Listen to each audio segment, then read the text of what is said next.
Hey everyone, I'm Sarah with A Thrifty Mom. Right now I'm going to show you guys how to make French dip. We kind of do like French dip sliders. You can do this on your stovetop if you can be attentive to it the whole time. You can do it in your oven. I'm going to do it in my crock pot. So first off, I need to start heating up my broth, okay? Now, the original recipe that I show you guys, the ratio that you're going to use for broth is you're going to use 1 cup of water for every 1 thing of bouillon cube. I've actually found that the little dry bouillon cubes are really salty and they give me heartburn, and they're awesome to use, especially if you're going to use this recipe on a budget. I've actually found I think one of my best tips that I found in upgrading recipes is to actually use real broth instead of just like those little bouillon cubes. So I'm going to start out, and we kind of want to speed this up a little bit. I didn't get this in as fast as I wanted. So hey Tracy, hey Sherry. So I'm going to go ahead and I'm going to bring this broth to a boil before, oh that's nice, it just broke off. I'm going to bring this broth to a boil and then add it to the meat. That way it's going to speed up the cooking time by a good hour, hour and a half. So, and I found that like Great Value, just the Walmart brand, actually is a great broth. I'm going to be using beef broth right here, and I'm going to give you a little tip of how to make it even yummier. And the reason we really want to do a good broth is because this is a French dip, so it's going to be the au jus, okay? We want to make sure that our au jus sauce is full of flavor and yumminess. One, it's going to cook the meat, but then 2, it's going to be our dip, okay? So I'm going to go ahead and put this in the microwave. You could totally bring it to a boil if you wanted on the stove, but I'm just going to put this in my microwave, and I'm going to get it nice and hot. Okay, the next tip I'm going to tell you about, so like I said, just buying some store broth in, it's going to add so much more flavor, but like I said, if you're on a budget, I've been in a point in my life where we literally had $10 a week to spend on groceries. So there was no way I could have afforded $2 in chicken broth, in beef broth. So if you were in that point in your life, you can get bouillon cubes from the dollar store and you can totally use those. There's no shame in that. But if you can afford the $2 for this is a great upgrade. Another thing I really love is this Better Than Bouillon paste. This doesn't have a lot of sodium in it, but it's packed full of flavor. It's really weird. It kind of looks like Vegemite. And you can get it at pretty much any grocery store. The best place I found to buy it is at Costco. And what it looks like is it's basically this kind of gross pasty, but it's super, super, super full flavor, okay? Yummy, yummy, yummy, yummy. So you can make, and then it's kind of the same, the instructions are on here, but you basically add like 1 teaspoon, I think for every cup. Can I help you? You can help me if you want. So you can also use that. I'm actually going to use it to spread right on top of my meat. Now what cut of meat I got, this is a beef chuck roast. And the reason I got this one is because I wanted it to cook faster. So it's kind of a flat, thinner piece of meat. It also has a lot of marbling in there, which allows it to really just falls apart really good, and it literally just falls apart when you cook it. So I'm actually going to use this Better Than Bouillon as... Mom, that stuff stinks. It stinks? It smells like beef. Okay, I'm actually going to use this, and I'm actually going to smear it right on top of my roast, okay? Now, because a lot of times, like, you put that in, and the water in this recipe, or the stock, is going to go 3/4 up the meat, but the top of the meat isn't going to have that on. Now, you're supposed to flip it halfway through, but this is just a way to really get a lot of that really good flavoring on top of your meat. Okay, so that's all I did. Doesn't that look delicious? Okay. Now, I'm gonna go ahead, I'm gonna put this meat, make sure that that little thingy, sometimes the thing on the bottom will stick through. I'm gonna go ahead and put this in my pot. Need a rag. I don't know. Okay, now the original recipe that calls for it asks for 1 seasoning packet of Italian seasoning. And so basically that was like if you're gonna make Italian dressing, it asks for one of those seasoning packets.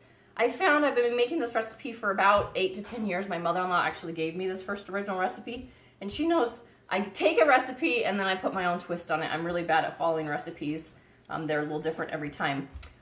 The thing I don't like about the envelope, if you don't know what I'm talking about, it'd be like you would buy it, I don't think I have one, but you would buy it like the same place you would buy like a ranch dip, okay? So it's gonna kind of look like that, but it's gonna say Italian seasoning. And what I found in there, I feel like they just put a lot of filler in there, okay? And I found like over the years, when I first started, it would have all these awesome chunks, all these awesome herbs. And then like over the years, they totally changed, and it was just like, I felt like it was basically salt, pepper, and garlic. I'm like, I'm not gonna pay $2 for a seasoning packet that doesn't really taste that good. I did not wash my meat first. No, I didn't. Here's the great thing though, is you can totally wash your meat at home. I grew up on a dairy farm. We butchered all our own cows. So I've never washed my meat before I cook it. Maybe I'm really weird that way. Wash your meat. Ew. No, I didn't wash my meat. The great thing is this is just a suggestion, so you can totally wash your meat at home. Okay, so I have some garlic powder here. I'm going to do probably about a teaspoon of garlic powder, and we're just gonna throw that in there on top of the meat. And then onion, and then I have onion powder, and same thing. There's about a tablespoon. I'm gonna put this on top, okay? So I think like that's kind of, I felt like that was the filler that I was paying like $2 for in one of these. But now, McCormick, if you want to sponsor me anytime soon, we would love that. But I just really love, this is my favorite Italian seasoning. I never wash my meat either. Oh good, I'm glad. I don't wash my meat either. Never heard of washing your meat. I think it must be like... Well, like ribs, like when you cut ribs. If it has a bone in it, I always wash it. But this doesn't have a bone. That's the only thing I always wash my pork chops because they have bones. But it's okay. Okay, so I love this. This is the McCormick Italian herb seasoning, and it's a grinder, okay? So if you can see, it's got all these whole herbs and seasonings in there. And the cool thing is it's a grinder. Now you can do it on small, medium, or large. So I'm gonna go ahead and pop this all the way over to large. You're welcome. And then you just grind it, and then it's gonna store in this little lid right here. And the thing I like about this, let me show you. I'm gonna flip it around so you can see it. And this will be a test too if Facebook back camera's working. Oh, it seems to be working today. Oh, nope, it's still fuzzy. Oh, Facebook, you're killing me. Facebook did a new update and back cameras aren't showing. It's all totally blurry. Unless you're super far away. Facebook. Okay, so I think you're gonna see it better on the front camera actually. Okay, so do you see how it's like whole herbs? There's chili flakes, there's pieces of onions, there's all sorts of seasonings in there. So the thing I like about this is when you grind them fresh, it releases all those oils, and they just seem so much more flavorful. And this is like $2, and normally I can get about 3 meals depending on what I'm gonna do with it out of it, where if I was to buy just one packet, it was like $2. I washed my meat. I honestly found that white people don't wash most meat, and other races do. I'm definitely going to make this. Okay, so then let me show you. So in the top, so now all of a sudden it ground all those seasonings for me. And so I have probably about a tablespoon there. Ooh, and it's so fragrant. Like it's just, so if you want to step it up, use real broth. Also add some better than bouillon, and then use fresh ground. Now, this I cannot find at a lot of grocery stores. I only can find it at my big Walmart, okay? Washing raw poultry, beef, lamb before cooking is not recommended. Bacteria in raw meat, food surfaces. Yeah, I think it's one of those things that like everybody can do, and if it makes you feel better washing your meat, that's awesome. If you don't want to wash your meat, that's awesome too. Wash in the sink, the bleach after. Okay, so once again, I have about another tablespoon of that. So we used, I don't know, we used probably about half of the bottle. And so you want a lot of that Italian, I'm gonna actually do a little bit more. We want a lot of that Italian seasoning. One, it's gonna season the meat, and two, it's going to season our broth. And that's really what we're after, is fall apart meat, but then the au jus, we want it to be super flavorful and yummy. Oh yeah, you can totally grind it with the lid on. I love this. I love these McCormick grinders. And I guess the reason I'm telling you about it is because I want you guys to all buy them, not because I work for McCormick or anything, because they're hard to find. And if I'm the only person buying them, they're gonna quit making them. Okay, so there we go. So we're gonna do 3 tablespoons of Italian seasoning. And I feel like we got a good portion there. Now, once we are done cooking this, we're going to want to, I don't have any salt in here yet. We're gonna want to taste it and salt it accordingly. Okay, so can you guys see what this looks like? This is hot now, so I don't necessarily wanna touch it. Okay, so I have my broth. It's just to the point of about ready to boil. And we're just gonna pour this broth in.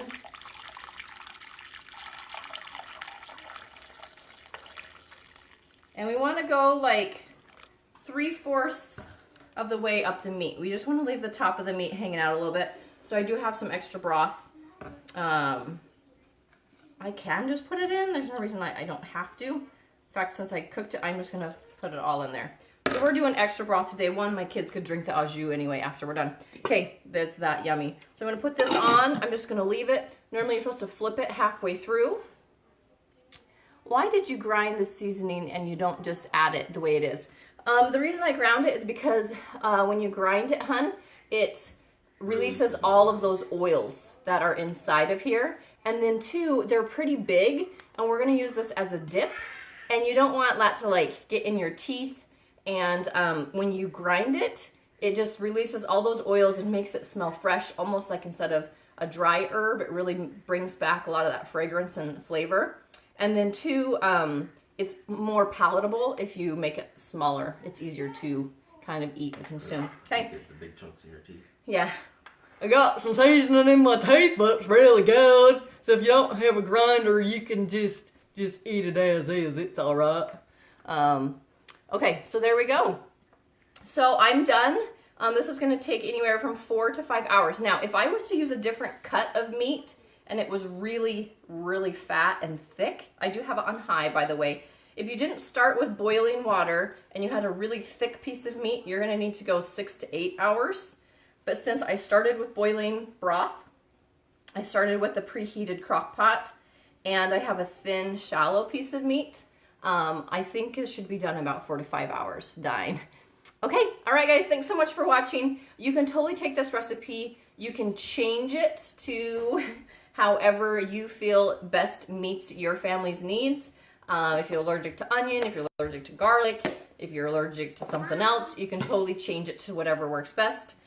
Super easy, put it in the crock pot before. I should have woke up really early and put this in, but it's Saturday. I slept in, people. So, all right. Oh, Sarah, you succeed at making good. All right. I've never cooked jackfruit before. Yeah, I haven't either. All right, you want to say everybody hi? Hi. Hi. They asked if we've ever done this in an Instapot, and we've never had success cooking meat in Instapots. Yeah, Instapots I have failed at, okay? Every time I've cooked meat in Instapot, it's turned out dry, like, I mean, there's liquid in there, but it turns out, like, tough and horrible. So I've given up on my Instapot, but the thing is Matt bought me an Instapot like 8 years ago before they were cool, and I think I need to try things like mashed potatoes and things like that, get used to it first before I go right into the meat, because every meat thing I've made in my Instapot has been disgusting. What kind of meat did you use? I used a chuck roast. It's actually one of the cheaper cuts of meat. It also has a lot of marbling in it, which I like for this recipe, but I used the beef chuck roast boneless large pack. Truzzo di Zizamilio PF, a product of the USA. Truzzo di Zizamilio PF, whatever that means. So, yeah, there we go. Okay, guys, thanks for watching. We'll chat with you later. Bye. You're cooking your meat too long in the Instapot. I don't know what I'm doing wrong. I followed the people's recipes, but it failed. All right, talk to you guys later. Bye.